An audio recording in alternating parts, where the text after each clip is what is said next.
الحمد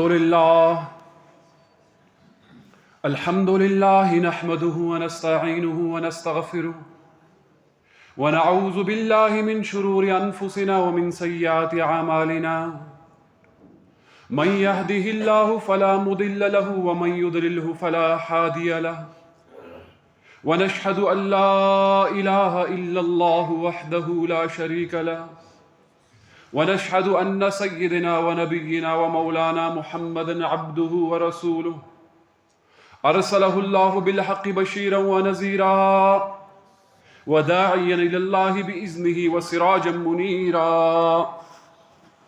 قال تبارك وتعالى في القرآن المجيد والفرقان الحميد: أعوذ بالله من الشيطان الرجيم بسم الله الرحمن الرحيم وما أمروا إلا ليعبدوا الله مخلصين له الدين حنفاء ويقيموا الصلاة ويؤتوا الزكاة وذلك دين القيم. عن أبي درداء رضي الله عنه يبلغ به نبي صلى الله عليه وسلم قال: من آتى فراشه وهو ينوي أن يقوم يصلي من الليل فغلبت عليه حتى أصبح كتب له ما نوى وكان نومه صدقة عليه من ربه عز وجل. رواه النسائي. قال تبارك وتعالى: إن الله وملائكته يصلون على النبي يا أيها الذين آمنوا صلوا عليه وسلموا تسليما. اللهم صل على محمد وعلى آل محمد كما صليت على إبراهيم وعلى آل إبراهيم إنك حميد مجيد. اللهم بارك على محمد وعلى آل محمد كما باركت على إبراهيم وعلى آل إبراهيم إنك حميد مجيد. صفات میں اکیلا ہے، اس کا کوئی شریک نہیں. ہم شہادت دیتے ہیں کہ آقا نامدار تاجدار مدینہ محمد مصطفیٰ احمد مجتبیٰ صلی اللہ علیہ وسلم آپ کے نبی برحق اور آپ کے بندے جو عالم دنیا میں رحمت بنا کر بھیج دیے گئے. اللہ رب العزت کا ہم پر بہت بڑا احسان ہوا، ہمیں ایمان کی دولت سے نوازا اور ہمیں اپنے مقدس گھر میں حاضری کی توفیق عطا فرمائی. اللہ بار بار حاضر ہونے کی توفیق عطا کرے اور یہ لمحات ہمارے لیے آخرت میں نجات اور غفران کا ذریعہ بنے. محترم بزرگ دوستو، پچھلے جمعے میں آپ حضرات کے سامنے ریاکاری کا بیان ہوا، کیسے عظیم و شان اعمال اللہ تعالیٰ کے یہاں اس کی کوئی قدر و قیمت نہیں رہتی. وجہ انسان کے نیت میں اخلاص نہیں ہوتا، اللہ تعالیٰ کی رضائی یہ مقصد نہیں ہوتا، لوگوں کے لیے دکھلاوا اور دکھلاوے کا یہ مقصد ہوتا ہے اس عبادت کے پیچھے. تو بڑی بڑی عبادتیں اللہ تعالیٰ رائے گاہ اور ضائع کر دیتا ہے. آخرت کے منظر، آخرت کا مقام اور اس کی رسوائی، جبکہ اس کو بڑی امید ہوگی اپنے اعمال سے.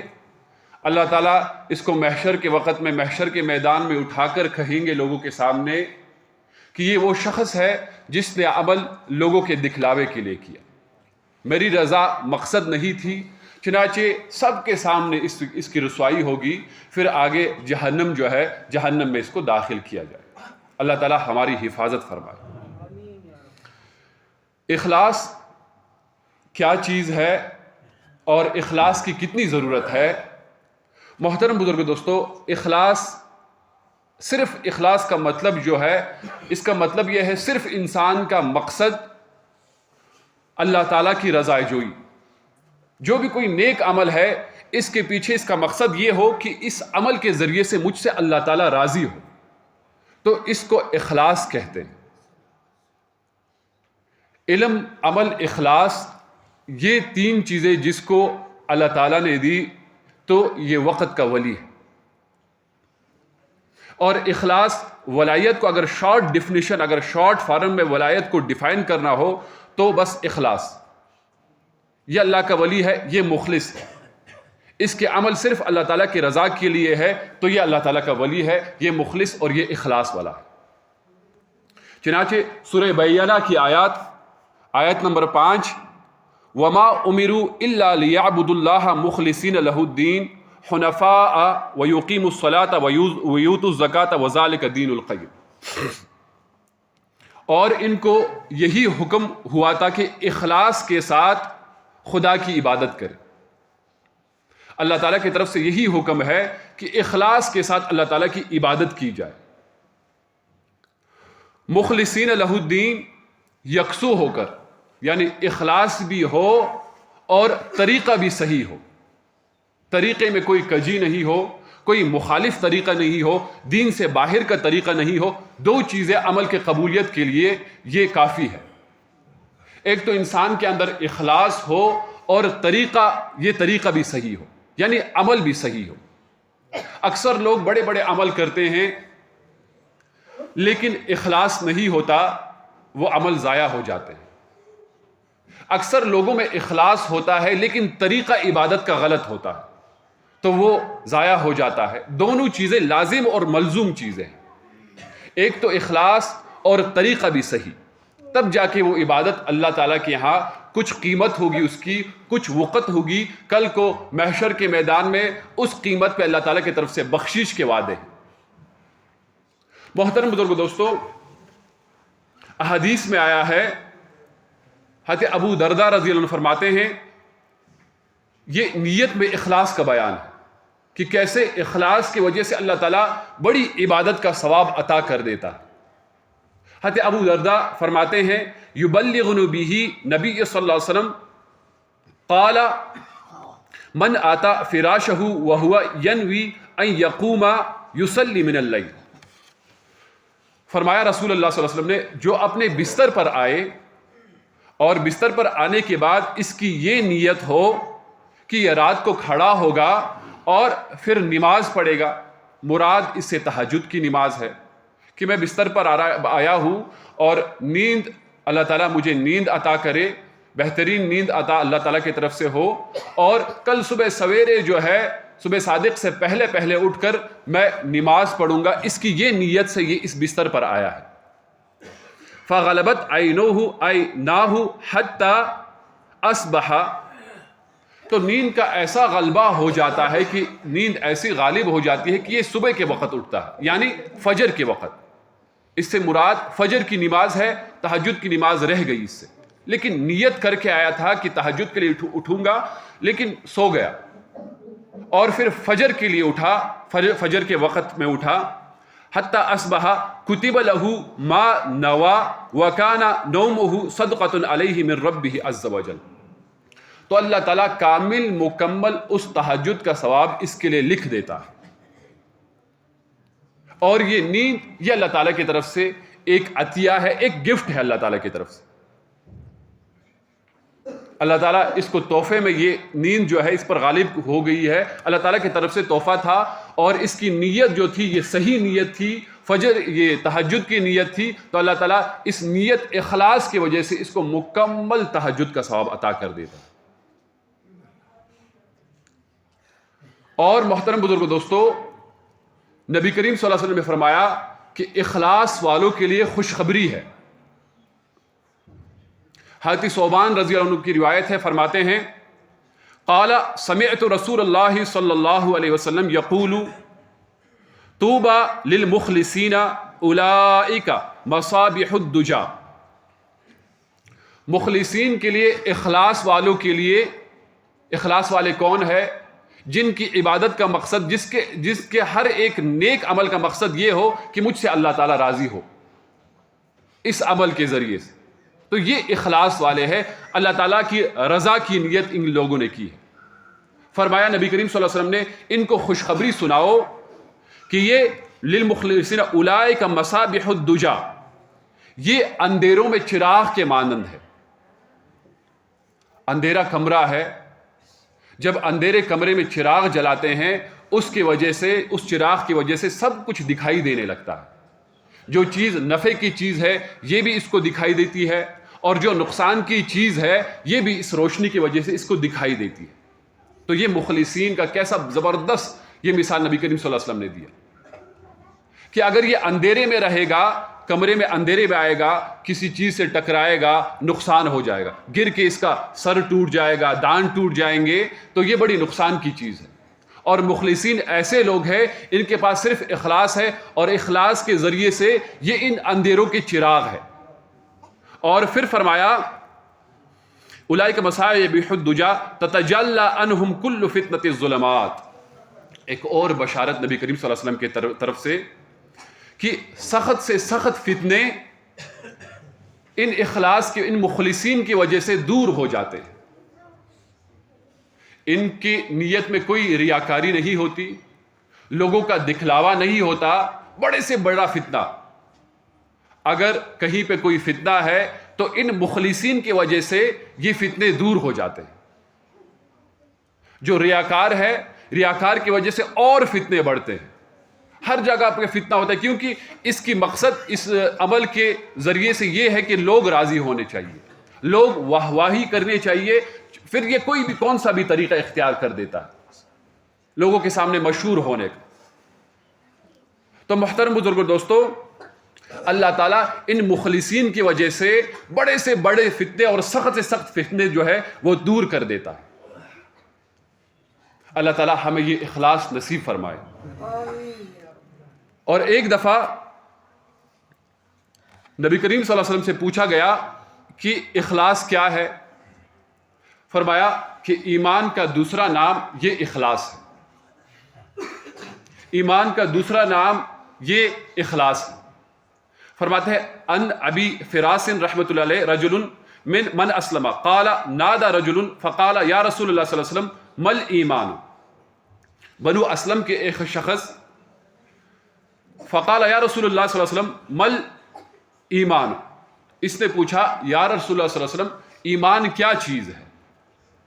تو قال الاخلاص، نبی کریم صلی اللہ علیہ وسلم نے اس کو جواب دیا کہ اخلاص یہ ایمان ہے۔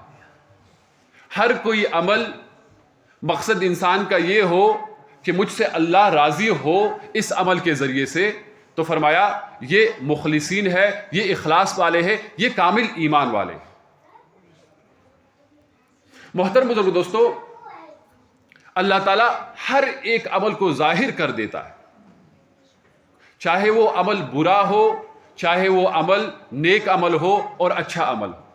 تو پھر کیوں انسان ریاکاری کی نیت سے عمل کرے؟ کیوں اپنے عمل کو ضائع کرے؟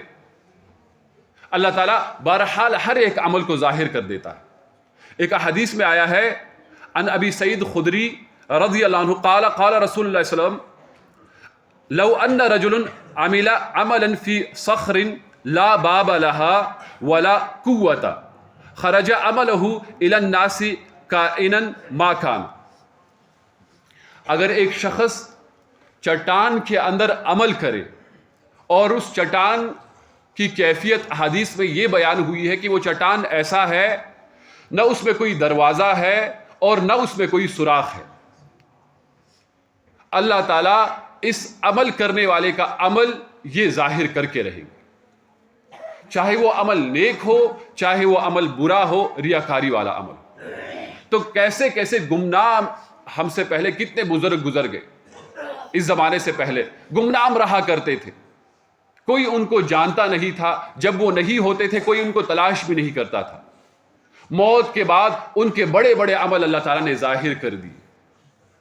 تو یہ گمنامی دین کے بارے میں کسی کو پتہ نہیں، اللہ تعالیٰ کی یہاں بڑا مقبول اور بڑی قدر اور قدرت رکھتا ہے۔ تو مخلصین کے لیے خوشخبری ہے کہ یہ روشن چراغ ہے، ہر ایک اندھیرا ان سے دور ہوتا ہے۔ اور اسی طرح اگر یہ عمل کہیں پہ بھی کرے، ایسے چٹان کا بیان ہوا احادیث میں کہ نہ اس میں کوئی سوراخ ہے نہ کوئی دروازہ ہے کہ کوئی دروازے کے اندر سے چلا جائے یا کوئی سوراخ سے دیکھے کہ یہ کیا عمل کر رہا ہے، بس اس کا معاملہ اس کے اور اس کے رب کے بیچ میں، تو اللہ تعالیٰ اس عمل کو بھی ظاہر کر دیں گے لوگوں کے سامنے۔ تو پھر کیوں محترم بزرگ دوستو لوگ ریاکاری کریں؟ کیوں ہم ریاکاری کی وجہ سے اپنے اعمال کو ضائع کریں؟ اور اسی طرح نبی کریم صلی اللہ علیہ وسلم نے فرمایا ان نبی صلی اللہ علیہ وسلم قال الدین نصیحہ، دین جو ہے یہ خیر خواہی اور اخلاص کا نام ہے۔ تو رسول اللہ صلی اللہ علیہ وسلم سے پوچھا گیا کہ یا رسول اللہ صلی اللہ علیہ وسلم، یہ 3 مرتبہ نبی کریم صلی اللہ علیہ وسلم نے فرمایا کہ الدین النصیحہ، دین اخلاص اور خیر خواہی کا نام ہے، دین اخلاص اور خیر خواہی کا نام ہے۔ تیسری بار بھی نبی کریم صلی اللہ علیہ وسلم نے فرمایا کہ دین اخلاص اور خیر خواہی کا نام ہے۔ تو صحابہ کرام نے پوچھا یا رسول اللہ صلی اللہ علیہ وسلم، لمن، کس کے لیے اخلاص اور کس کے لیے خیر خواہی؟ قال للہ ولکتابہ ولرسولہ ولائمۃ المسلمین وعامتہم، اخلاص اللہ تعالیٰ کی کہ جو بھی عمل کر رہا ہے اس عمل کے ذریعے سے صرف اللہ تعالیٰ کو راضی کرنا، ولکتابہ، اور اللہ تعالیٰ کے کتاب کا علم حاصل کر رہا ہوں، اللہ تعالیٰ کی کتاب کو پڑھ رہا ہوں، تلاوت کر رہا ہوں، اللہ تعالیٰ مجھ سے راضی ہو، اور اسی طرح رسول صلی اللہ علیہ وسلم کی سنت کا اتباع کر رہا ہوں، جو بھی سنت ہے ریاکاری نہیں مقصد، تاکہ اللہ تعالیٰ مجھ سے راضی ہو جائے، اور یہ طریقہ اللہ تعالیٰ کے یہاں مقبول ہے۔ وما آتاکم الرسول فخذوہ وما نہاکم عنہ فانتہوا، جو بھی کوئی رسول صلی اللہ علیہ وسلم تمہیں سکھاتے ہیں، جو بھی طریقہ نبی کریم صلی اللہ علیہ وسلم کی طرف سے ہے، اس کو مضبوطی سے پکڑو، اس پر عمل کرو، اور جس چیز سے تم کو روکا گیا ہے اس سے رک جاؤ۔ تو خیر خواہی، رسول صلی اللہ علیہ وسلم کی سنت کی اتباع، ہر ایک چھوٹا سا چھوٹا سنت میری زندگی میں آ جائے تو کس لیے؟ تاکہ اللہ تعالیٰ مجھ سے راضی ہو جائے۔ اور اسی طرح ائمۃ المسلمین، ان کی خیر خواہی کرنا، بڑے بڑے جو مسلمان کے جو ہے حاکم ہے، دیندار حاکم، ان کی خیر خواہی کرنا، اخلاص کے ساتھ ان کے پاس جانا اور ان کی خیر خواہی کرنا، تو یہ بھی اخلاص ہے۔ اور اسی طرح عام مسلمانوں کے ساتھ تعلقات رکھنا اخلاص کے ساتھ، ریاکاری مقصد نہ ہو۔ آج کل ہمارے معاشرے میں ایک رواج ہے کہ لوگ ایک دوسرے کے ساتھ تعلق رکھتے ہیں بس کس وجہ سے کہ فلاں میرے پاس آیا تھا اور وہ میرے پاس آیا تھا، فلاں چیز لے کے آیا تھا، تو اب یہ چیز جو ہے یہ اب اس پر واجب ہے، اب میں بھی جاؤں گا اس سے تھوڑا سا زیادہ چیز اس کے پاس لے کے جاؤں گا۔ تو یہ رواج کی وجہ سے ہر معاملے ہمارے خراب ہو گئے۔ اگر انسان اس رواجوں کے پیچھے نہ جائے تو اس کی زندگی جو ہے یہ مکمل آسانی طریقے سے یہ اس کی زندگی جو ہے یہ نکل جائے گی۔ انسان خراب کس وجہ سے ہوا ہے؟ یہ ان رواجوں کی وجہ سے ہوا ہے کہ فلاں آئے تھے، ڈیو کا 1 بوتل لے کے آیا تھا، اب مجھے کل پرسوں جانا ہے، ڈیو کے 2 بوتل ہونے چاہیے۔ کیلا 1 درجن لے کے وہ آئے تھے، ہمیں 2 درجن لے کے جانے ہیں۔ یو اختو کی ورتو یو بل سر بدل دی بدل دا دنیا معاشروں خراب اکلا ہر سے خراب شدی بدل وجہ سے۔ اخلاص کے ساتھ جانا، اور نبی کریم صلی اللہ علیہ وسلم فرمایا تہادو تہابو، ایک دوسرے کو ہدیہ دو، اس سے محبت بڑھے گی۔ اگر ہم اس نیت سے ایک دوسرے کو ہدیہ دیں گے تو ہم میں محبت اور الفت بڑھے گی، ہمارے رشتوں میں جو ہے یہ تلخی اور تندی پیدا نہیں ہوگی۔ آج کل جب کہیں پہ کچھ ہو جاتا ہے تو پہلے ہم جو سوچتے ہیں کہ کیا کریں، پیسے نہیں ہے، اس کو ابھی یہ چیز پیش آنی تھی، ابھی یہ مصیبت آنی تھی۔ تو اگر ہم سنت کے مطابق عمل کرتے، ایک دوسرے کو ہدیہ دیتے سنت کو مد نظر رکھتے ہوئے، تو محبت بڑھتی۔ آج کل محبت نہیں بڑھتی ہے، بس یہ ایک رواجی چیز ہے، یو بل سر بدل پاتے شید آگا داشے راوڑ لے منگلہ داشے ضروری اڑ لو دے خون من بد چڑکئی ایک دی آگا شیب اور نوڑی۔ تو یہ چیز جو ہے محترم بزرگ دوستو، اس سے محبت نہیں بڑھتی، اس سے رنجش اور اس سے رشتوں میں بگاڑ پیدا ہوتا ہے۔ اور نبی کریم صلی اللہ علیہ وسلم نے فرمایا، قال نبی صلی اللہ علیہ وسلم انما ینصر اللہ هذه الامۃ بضعیفها بدعواتہم وصلاتہم واخلاصہم، اس امت کی مدد اس امت کے کمزور لوگوں کے ذریعے سے اور اسی طرح ان کے دعاؤں سے، ان کی نمازوں سے، واخلاصہم، ان کے اخلاص سے اس امت کی مدد ہے۔ اللہ تعالیٰ اس امت کی مدد اخلاص کے ذریعے سے کرے گا، اور اسی طرح اس امت کی مدد کمزور لوگ جو ہے، کمزور مسکین فقراء، ان کے وجہ سے اس امت کی مدد کرے گا۔ مخلصین کی وجہ سے اس امت کی مدد ہوگی، ریاکاری کی وجہ سے مدد نہیں ہوگی محترم بزرگ دوست۔ اور ریاکاری کا عمل پچھلے جمعے میں بیان ہو چکا، بڑے بڑے اعمال اللہ تعالیٰ کے سامنے اس کی کوئی قدر اور کوئی قیمت نہیں رہتی، جیسے کہ جنت کی خوشبو بھی نہیں یہ ریاکار سونگھ پائے گا. جنت کی خوشبو 40 سال کے مسافت کی دوری سے یہ خوشبو جو ہے یہ انسان کو یہ میسر ہوگی, یہ انسان اس خوشبو کو سونگھ سکے گا. لیکن یہ ریاکار, اللہ تعالیٰ کے رضا کے لیے عمل نہ کرنے والا, یہ اس خوشبو سے محروم رہے گا. اور 40 سال کا پچھلے جمعہ میں نے آپ حضرات کے سامنے بیان کیا کہ 40 سال کا مسافت اگر ہم عام, جیسے کہ پچھلے سال شہاب یہاں سے چلا گیا حج کے لیے 8000 کلومیٹر, اس نے 1 سال سے کم عرصے میں طے کیے, تو اگر ہم اس کے ساتھ انٹو کریں گے وہ تقریباً 3,20,000 کلومیٹر, اتنے دور سے یہ جنت کی خوشبو آئے گی. ایک حدیث میں آیا ہے 40 سال کی دوری سے, اور دوسرے احادیث میں آیا ہے کہ 70 سال کی مسافت سے یہ جنت کی خوشبو آئے گی. اگر 70 سال کا ہم محاسبہ کریں, یہ 5,60,000 کلومیٹر دور, یعنی یہاں سے چاند کی دوری جو ہے یہ تقریباً 3,84,000 کلومیٹر ہے. چاند پر وہاں سے اتنی دوری سے جو ہے یہ ایک حدیث کے مطابق اتنی دوری سے جنت کی خوشبو آئے گی. تو محترم بزرگ دوستو, یہ ریاکار, یہ اللہ تعالیٰ کی رضا کے لیے عمل نہ کرنے والا, یہ اس خوشبو سے بھی محروم رہے گا. اور اسی طرح بڑے بڑے اعمال, جہاد کا عمل, اسی طرح اللہ تعالیٰ کے راستے میں دینے کا یہ عمل, اور اسی طرح شہید جو جہاد میں شہید ہوا ہے, یہ بڑے بڑے اعمال اللہ تعالیٰ ضائع کر دیتا ہے. 3 بڑے اعمال, قرآن کا پڑھنے والا, سیکھنے اور سکھانے والا. ریاکاری مقصد تھی, اللہ تعالیٰ کی رضا مقصد, اللہ تعالیٰ کی خوشنودی نہیں تھی, ریاکاری تھی. لوگ مجھے قاری کہے, لوگ مجھے مفسر قرآن کہے, لوگ مجھے محدث کہے, بس یہ مقصد تھا. بڑا عمل ہے علم کا, تو یہ علم اللہ تعالیٰ کے یہاں رائے گان, اس کی کوئی قدر قیمت نہیں رہتی. اور شہادت کا بہت بڑا درجہ اور بہت بڑا مرتبہ ہے اللہ تعالیٰ کے سامنے. شہید کو مردہ مت کہو, قرآن کی آیت ہے, اور دوسرے آیت میں اللہ تعالیٰ فرماتے کہ ان شہداء کو میں رزق دیتا ہوں. تو یہ بڑا عمل, یہ ریاکاری مقصد تھی. لوگ مجھے بہادر کہے, لوگ مجھے جرت مند کہے, غیرت مند کہے, اس وجہ سے یہ جہاد کے لیے نکلا تھا. تو یہ بڑا عمل اللہ تعالیٰ اس کا ضائع کر دیتا ہے. اور اسی طرح اللہ تعالیٰ کے راستے میں دینے والا, مقصد اس کا کیا تھا کہ لوگ مجھے سخی کہے, لوگ مجھے بڑا آدمی کہے, تو اللہ تعالیٰ اس عمل کو بھی ضائع کر دیتا ہے اخلاص کی کمی کی وجہ سے. اور لوگوں کو بڑی امید ہوتی ہے اپنے عمل کا. اللہ تعالیٰ آخرت کے دن میں فرمائیں گے کہ جاؤ, جس کے لیے عمل کیا ہے اس سے اس کا اجر لو. وہاں پہ کون کس کو اجر دے گا, کون کس کے کام آئے گا؟ کوئی بھی کام نہیں آئے گا.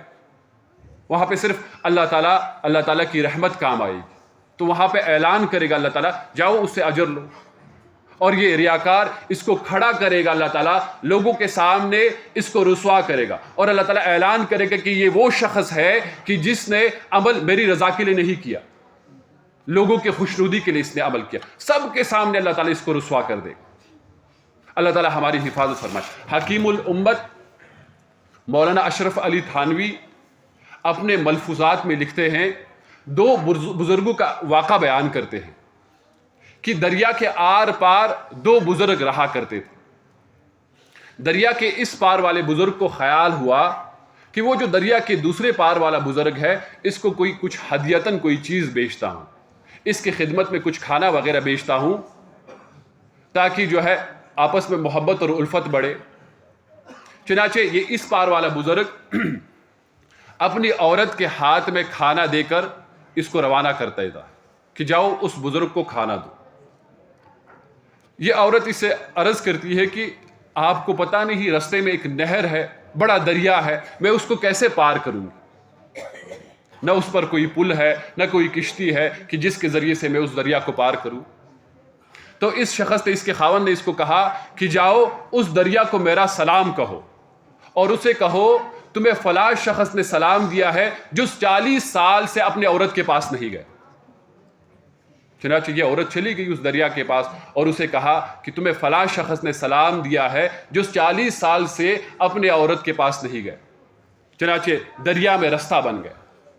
یہ عورت دریا کے پار چلی گئی, اس بزرگ کے خدمت میں کھانا پیش کیا. اس بزرگ نے خوب سیر ہو کر بھرپیٹ وہ کھانا کھایا, اور پھر اس عورت کو کہا کہ جاؤ آپ کو اجازت ہے اپنے خاوند کے پاس چلی جاؤ. تو اس عورت نے پورا ماجرا اس کے سامنے بیان کیا کہ وہاں سے یہ ترتیب ہوئی تھی, انہوں نے یہ فرمایا تھا, اب یہاں سے میں کیسے جاؤں. تو اس بزرگ نے اس کو کہا کہ جاؤ اس دریا کو سلام کہو اور اسے کہو تمہیں فلاں شخص نے سلام دیا ہے جس نے 40 سال سے کچھ نہیں کھایا.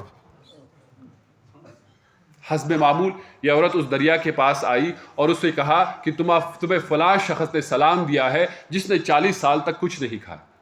دریا میں رستہ بن گیا, یہ عورت آ کے دریا کے پار آ گئی اور اپنے خاوند کے سامنے آ گئی. یہ اتنے بڑے منظر دیکھنے کے بعد خاوند سے کہا کہ عجیب معاملہ ہوا, یہاں سے یہ مسئلہ ہوا اور وہاں سے یہ وہ مسئلہ ہوا, حالانکہ میں آپ کے ہر ایک راز سے واقف ہوں. 40 سال تک یہ تو مجھے پتا ہے, یہ تو راز کی باتیں ہیں, آپ تو میرے پاس آتے ہی رہتے ہیں. اور وہ بزرگ میرے سامنے اس نے بھرپیٹ کھانا کھایا, خوب سیر ہو کر کھایا, کوئی ایک لقمہ بھی نہیں چھوڑا, اور کہا کہ 40 سال سے کھانا نہیں کھایا. تو اس شوہر نے اس کو سمجھایا کہ ہمارا کھانا پینا, عورتوں کے ساتھ تعلقات, اس میں ہمارا نفس کا کوئی دخل نہیں, یہ صرف ہم اپنے رب کی رضا کے لیے کرتے ہیں, اس میں صرف ہمارے رب کی رضا ہوتی ہے. تو اس وجہ سے اگر میں جھوٹ کہتا دریا میں کوئی رستہ نہیں ہوتا. اگر وہ بزرگ جھوٹ کہتا تو دریا جو ہے ویسے ہی اپنی روانی کے ساتھ چلتا. تو جو بھی عمل تھا اللہ تعالیٰ, جو بھی کھانا کھاتے تھے, مقصد نیت یہ تھی کہ یا اللہ یہ کھانا کھاتے ہیں لنفسک علیک حق. نبی کریم صلی اللہ علیہ وسلم کی احادیث ہے کہ تمہارے نفس کا تم پر حق ہے. تو اس احادیث کو مد نظر رکھتے ہوئے ہم کھانا کھاتے ہیں. اور ایک اور احادیث میں آیا ہے کہ تمہارے بیویوں کا, تمہارے اولاد کا تم پر حق ہے, اس حق کو ادا کرو. چنانچہ اسی احادیث کو مد نظر رکھتے ہوئے میں آپ کے پاس آتا ہوں اور آپ کے حق کو ادا کرتا ہوں. چنانچہ ایک احادیث میں آیا ہے کہ عورت کے منہ میں لقمہ دینا یہ بھی ایک صدقہ ہے. تو وہ نیت ہماری ہوتی ہے اور کوئی نیت نہیں ہوتی.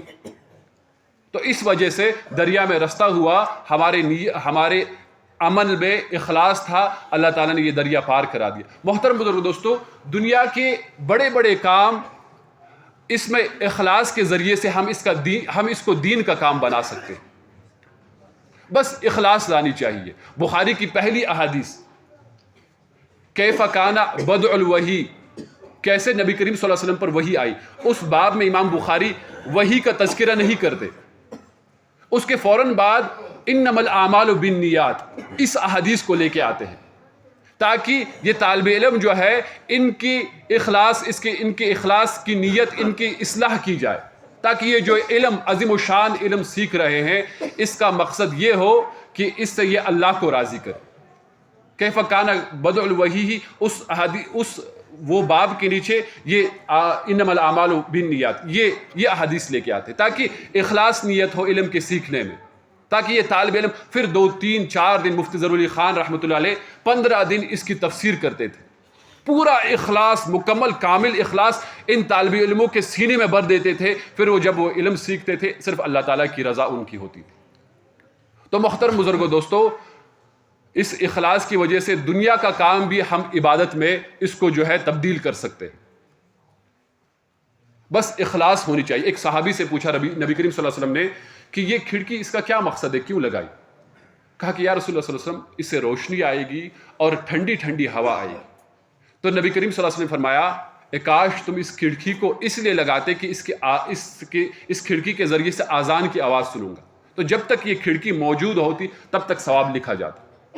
تو انسان پورے غور و فکر سے ہر ایک کام کو عبادت بنا سکتا ہے.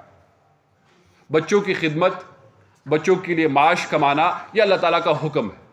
اگر اس حکم کو مد نظر ہم یہ عمل کریں گے, بچوں پر خرچہ کریں گے, تو یہ بھی عبادت. عورت کا حق اس طریقے سے ادا کریں گے کہ اللہ تعالیٰ نے مجھ پر حق رکھا ہے اس عورت کا حق ادا کرنا. تو اس نیت سے عورت کے پاس جائیں گے اور یہ نیت کریں گے یا اللہ جو اولاد عطا کرو گے یا اللہ اس کو شیطان کے شر سے محفوظ فرما, یا اللہ ان اولاد سے ہم دین کی خدمت کا کام لیں گے, دین کے لیے وقف کریں گے. تو یہ بھی عبادت. الغرض جو صاحب نوکری والا صاحب ہے, جو ایک ٹیچر ہے یا کوئی اور ملازمت میں ہے, یہ اس نیت سے گھر سے نکلا ہے کہ جو میرے اوپر ذمہ داری ہے, حقوق العباد کی ذمہ داری ہے, اس حقوق العباد کو مکمل اچھے طریقے سے ادا کروں گا. اور جو نماز کا وقت آئے گا وقت پر نماز پڑھوں گا، غیر محرم سے اپنی نگاہوں کو ہٹاؤں گا، تو یہ ملازمت پہ جانا، اپنے معاش کے لیے جا رہا ہے، اپنے فائدے کے لیے جا رہا ہے، یہ بھی عبادت میں تبدیل۔ اور باوضو ہو کر گھر سے نکلے، ظہر کا وقت آئے گا، ظہر کی وقت وہاں وہ نماز پڑھوں گا، ذکر و اذکار میں لگا رہوں گا۔ تو محترم بزرگ، جو بھی دنیا کے جو بھی کام ہے یہ عبادت میں تبدیل ہو جاتے ہیں اس اخلاص کی وجہ سے۔ اللہ تعالیٰ ہمیں اخلاص، عمل میں اخلاص نصیب فرمائے، ہمیں حقیقی مخلصین بنائے، اور ہمارے جتنے بھی مرحومین ہیں یا اللہ سب کی مغفرت فرما۔ یا اللہ جتنے بھی مریض ہیں یا اللہ گھروں کے اندر، ہسپتالوں کے اندر، یا اللہ سب کو شفاء عاجلہ دائمہ مستمرہ عطا فرما۔ یا اللہ سب کی حاجتیں پوری فرما۔ یا اللہ جتنے بھی حاجت مند اس مسجد کے اندر ہے یا اللہ سب کی حاجتیں پوری فرما۔ 1 2 3 یہ پرچی آئی ہے۔ ایک تو یہ بیلا ووسن میں ایک مسجد ہے، اس کے نئی بستی میں اس کے حمام کا کام چل رہا ہے، تو تعاون کے لیے کہا ہے۔ تو اب جن کو اللہ تعالیٰ نے اقتدار دیا ہے، مال و دولت دی ہے، پوری بھرپور تعاون کرے اس کے۔ اور دوسری ایک عورت ہے نیچے مسجد کے پاس ہی میں جاتے وقت دائیں سائڈ سے، اس کی بہن کینسر کی بیمار ہے، تو اس نے بھی اپیل کے لیے کہا ہے، اس نے بھی درخواست کی ہے مدد کی۔ اور دوسرا فاطمۃ الزہرا مدرسہ، ان کا سفیر یہاں پہ ہے، تو وہ بھی چندے کے سلسلے میں آئے ہیں، تو ان کی خوب یہ تعاون اور معاونت کرے۔ اللہ تعالیٰ نے دیا ہے تو ان نیک کاموں میں استعمال کرے۔ اللہ تعالیٰ ہمیں کہنے اور سننے سے زیادہ عمل صالح کرنے کی توفیق عطا فرمائے۔ وآخر دعوانا الحمد للہ رب العالمین برحمتہ۔